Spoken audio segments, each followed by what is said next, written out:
மெய்ப்பர்கள் தங்களை அர்ப்பணித்த மக்களாக, தங்களை முற்றிலுமாக ஒப்புக்கொடுத்த மக்களாக, பணிக்காக தங்களை முற்றிலுமாக வெறுமையாக்கின மக்களாக, தங்களுடைய வாழ்வின் எல்லா விதமான ஆதாரங்களை கூட இழந்த மக்களாக ஆடுகளுக்கு அவர்கள் பாதுகாவலாய் இருந்தார்கள். எத்தனை உண்மையான சத்தியம் அல்லவா!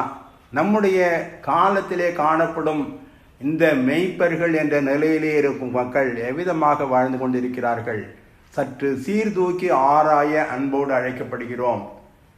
இல்லை என்றால் அது மிகவும் பரிதாபமான ஒரு நிலையாகும். இவ்விதமாக மந்தையை காத்த மெய்ப்பர்களுக்கு தேவதூதன் தரிசனமானார்.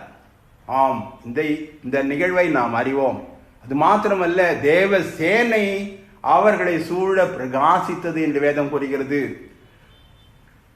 உலக துவக்கம் முதல் இந்த ஒரு நிகழ்வு வரை தேவதூதன் ஒருவன் தோன்றினான் என்றுதான் நாம் காண முடியும்.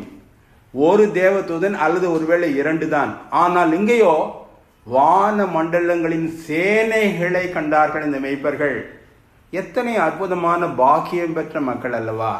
வல்லமையான ஒரு வாழ்வு வாழ்ந்த மக்கள் அல்லவா! இவர்களுக்கு ஒரு தேவதூதன் செய்தியை கூறுகிறான். தேவ சேனைகள் எழும்பி அந்த பரலோகத்திலிருந்து திரண்டு வந்து உன்னதத்தில் இருக்கிற தேவனுக்கு மகிமையும் பூமியிலே சமாதானமும் மனுஷர் மேல் பிரியமும் உண்டாவதாக என்று தெய்வ பாட்டை பாடினார்கள். எத்தனை பாக்கியம் அல்லவா! பிரதான ஆசாரியனுக்கு கிடைக்காத ஒரு பாக்கியம், ஆசாரியர்களுக்கு கிடைக்காத ஒரு பாக்கியம், வேத பாரகர்களுக்கு கிடைக்காத ஒரு பாக்கியம், அல்லது பரிசேய சமயத்தாருக்கு, சடங்காச்சார மக்களுக்கு கிடைக்காத ஒரு பாக்கியம் பாமர மக்களாகிய மெய்ப்பர்களுக்கு கிடைத்தது. எத்தனை அற்புதமான ஆண்டவரின் செயல்பாடு அல்லவா!